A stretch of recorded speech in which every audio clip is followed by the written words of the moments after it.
When it comes to love, trauma, and forgiveness, I think there's an idea, both in Christian circles and maybe what we might call Hollywood pop culture, in that if we throw enough love and compassion and kindness at someone, that there will be a tangible result of change. And this is a hard idea, especially for the abused, because I think we like the idea of the abused person forgiving or even reconciling with their abuser. And I've found that to be incredibly dangerous, especially for the abused. I think there needs to be a balance between love and forgiveness and reconciliation, which are beautiful ideas of harmony you can find in every worldview.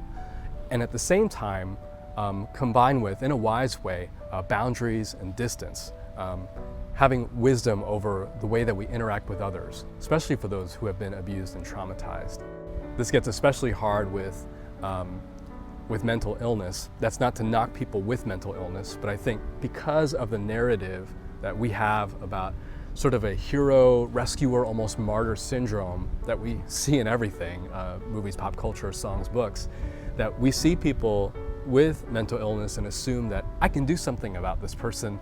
If I throw enough love and kindness at them, they can change, and there'll be this Hollywood montage of high fives and hugging. My roommate and I, we actually took in a guy who had severe schizophrenia and couldn't hold down a job and had really bad spending habits and was a pretty negative guy, really hard on himself, but we wanted to love on him. And we thought with enough love and kindness, he's got to change. We took him in and he lived with us for a while, and we realized very quickly, my roommate and I were very ill-equipped and way in over our heads to be able to offer the help that our friend needed. And he would have episodes where he would break down and lose touch with reality, and it was really difficult loving on him. And it didn't have the romantic Hollywood ending that we were expecting. It was several months that we tried to love on him, and there was no change. In fact, if anything, we made it worse. We tried to give him a set regimen. We tried to have him follow this schedule, and we drove him to job interviews, and we took him to the hospital and to his appointments.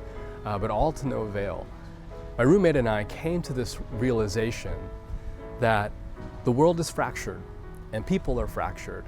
And as much as we might try, as much as we might have the motive to love, to help, to give, to show kindness and compassion, if a person is unwilling or even incapable of receiving it, we won't get the change that we want. And in fact, could make things worse. We could end up enabling or coddling or pampering a person so that they do take advantage of those good motives.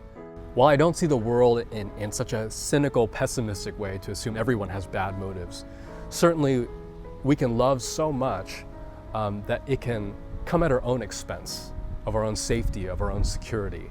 We could use our energy and time and resources in a way that hurts us.